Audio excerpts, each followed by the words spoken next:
नमस्कार. आपल्या यूट्यूब चॅनलमध्ये सर्व भाविक भक्तांचे खूप खूप स्वागत.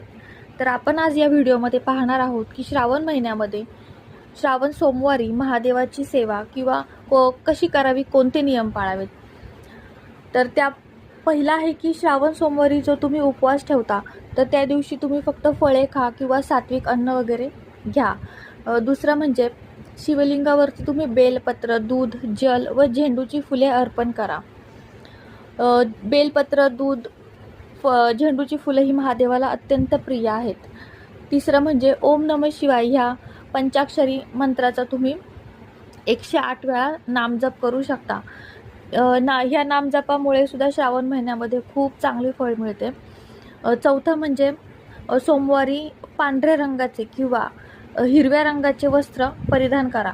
शक्यतो श्रावण सोमवार असेल किंवा इतर ज्यांचे रेग्युलरचे सोमवार असतात ते व्हाईट कलरचे वस्त्रच परिधान करतात, पण हिरवे वस्त्रही तुम्ही परिधान करू शकता.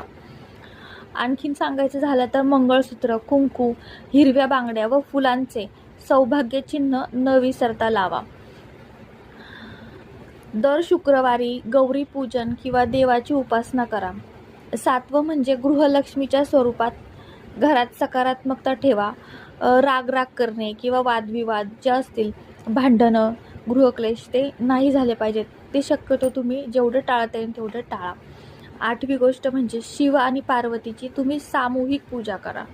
सुख, शांती, वैवाहिक जीवनासाठी ह्या 6-7 गोष्टींचे जरी पालन केले ना तुम्ही श्रावणी सोमवारी किंवा श्रावण महिन्यामध्ये पूर्ण, तरी महादेव आणि आदिशक्ती महामाया पार्वती तुम्हाला नक्कीच खूप शुभ फळ देतील अशी अपेक्षा करते.